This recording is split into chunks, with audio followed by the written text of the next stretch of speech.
लड़के पर जवानी आती देख जब्बार के बाप ने पड़ोस के गांव में एक लड़की तजवीज कर ली। लेकिन जब्बार ने हसबा की लड़की शब्बू को जो पानी भर कर लौटते देखा तो उसकी सुध बुध जाती रही। जैसे कथा कहानी में कहा जाता है कि शाहजादा नदी में बहता हुआ सोने का एक बाल देख सोने के केशधारी सुंदरी के प्रेम से आहत महल की अटारी में उपवास कर लेट गया था। बहुत कुछ वैसा ही हाल जब्बार का भी हुआ। मुंह से तो कुछ कह न सका पर शिथिल शरीर, चेहरे का रंग उड़ा हुआ, कुछ खोया खोया सा वह रहने लगा। माँ बाप ने उसकी हालत देखकर सलाह की, मुंह दर मुंह नहीं पर उसे सुना दिया कि ब्याह जल्दी ही उसका हो जाएगा। लड़की भी बच्चा नहीं, बिल्कुल जवान है। शमसल की बड़ी बेटी जहुना आसपास के 4 गांव में एक ही लड़की है। पानी का बड़ा मटका सिर पर उठाकर धमकती 2 मील चली जाती है। घर भर का काम संभालती है अभी से। यहाँ आ जाएगी तो जब्बार की माँ को भी चैन मिलेगा। बूढ़ी हो गई बेचारी, पर जब्बार को इससे कुछ तसल्ली न हुई। वह अक्सर लंबी लंबी आहें खींचकर चुपचाप पड़ा रहता। एक रोज माँ ने आंखों में आंसू भर अपनी कसम धराकर पूछा तो उसने सच कह दिया। जहुना की बात सुनने से भी उसने इनकार करके कहा, या तो हसबा की बेटी शब्बू, नहीं तो बस कुछ नहीं। माँ बाप ने बहुत समझाया, उसे सुनता देखते तो आपस में जहुना की तारीफ और शब्बू की निंदा करने लगते।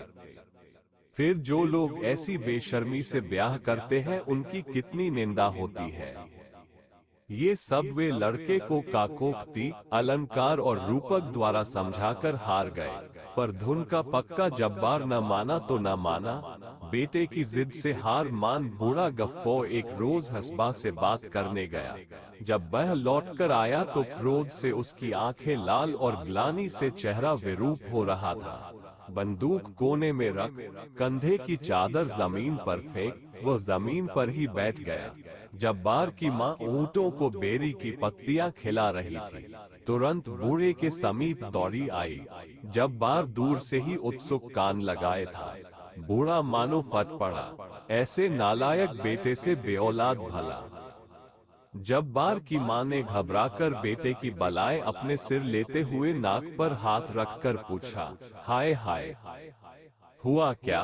बूढ़े ने कहा, होगा क्या? ऐसे बेशर्म बेगैरत लड़के से और होगा क्या? तमाम इज्जत खाक में मिल गई और घर मिट्टी में मिल जाएगा। माँ ने फिर बलाएं लेकर पूछा, हाय हुआ क्या? ऐसा क्यों कहते हो? बाप ने कहा, अगर इसके ऐसे ही मिजाज थे तो ये कलात के खान के यहाँ पैदा क्यों नहीं हुआ? जानती है हसबा ने क्या कहा?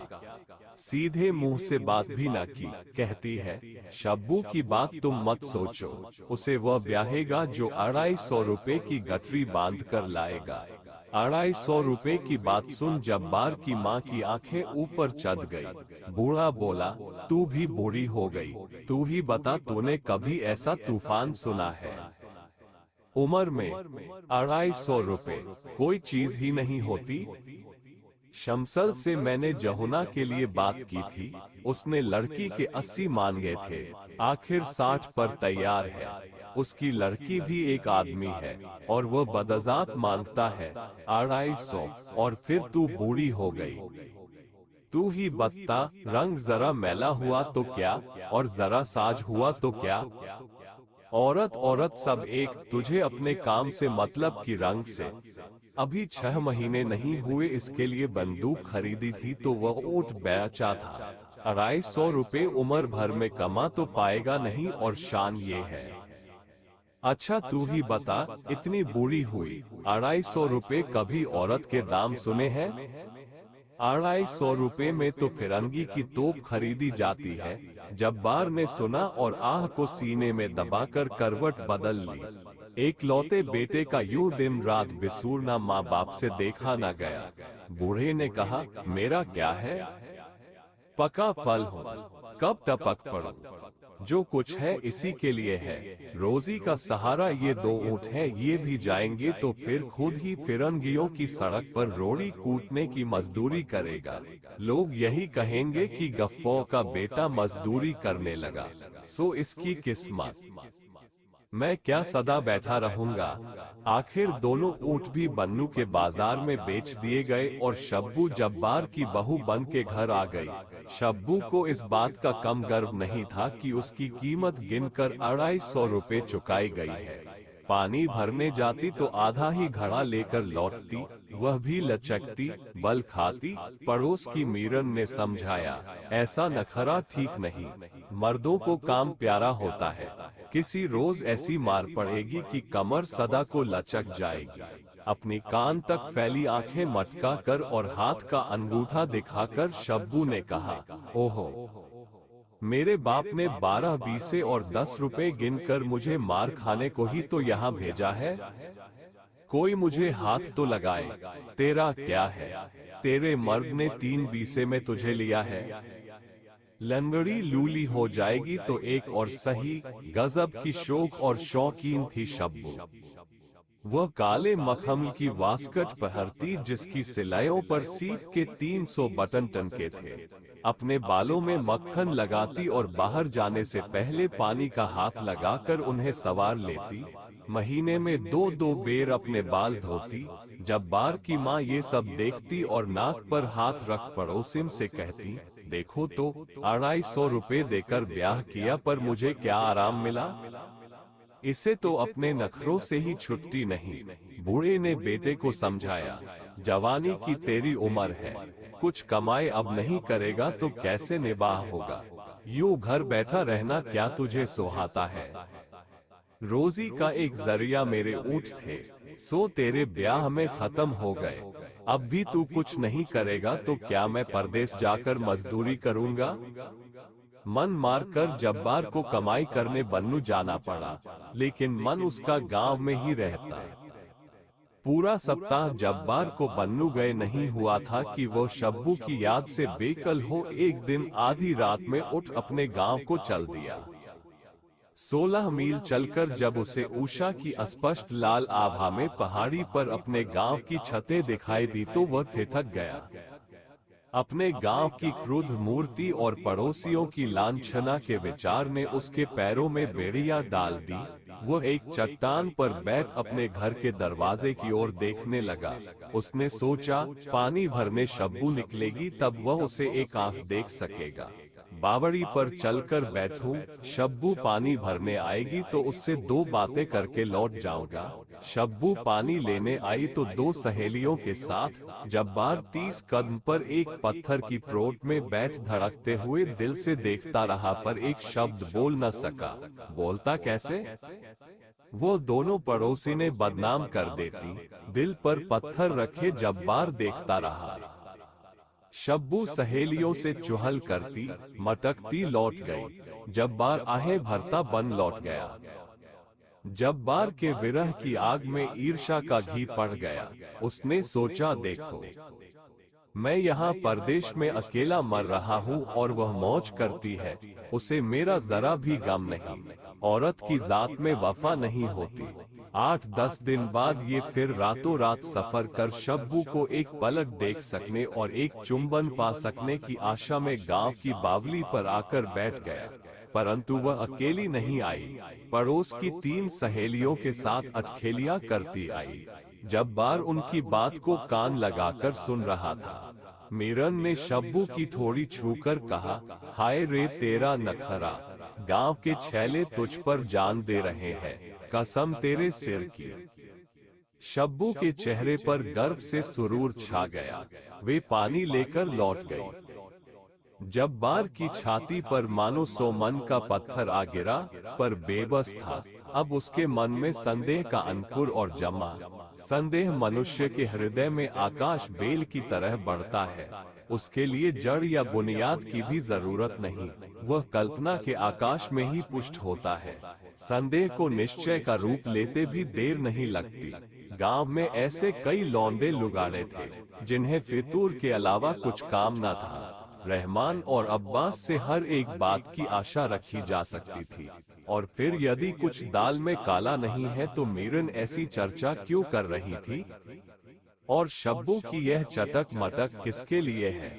देखो, उसे मेरा जरा भी गम नहीं, और मैं भरा जा रहा हूँ। जब्बार लहू के घूंट पी पी कर रह जाता। उसने सोचा, रुपया कमाने के लिए ही तो वह घर से दूर यहाँ पड़ा है। यूं 8 आने 10 आने रोज में रुपया नहीं कमाया जा सकता। घर लौटने की आग ने उसे बावला कर दिया।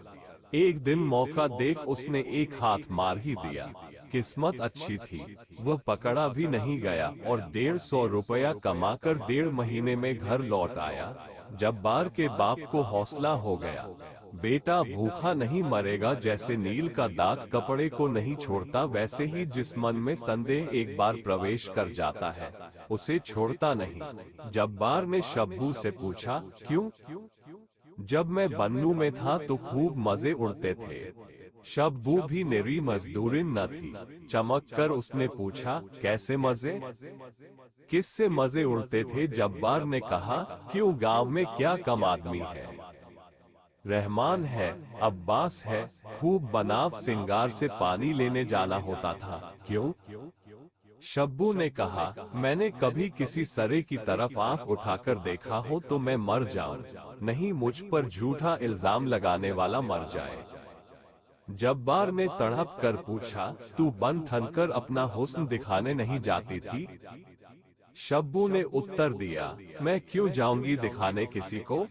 कोई मरा घूरा करे तो मेरा क्या कसूर?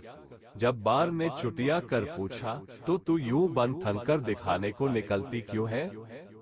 अपने सौंदर्य के अभिमान में सिर ऊंचा कर शब्बू ने कहा, मैं क्या करती हूँ?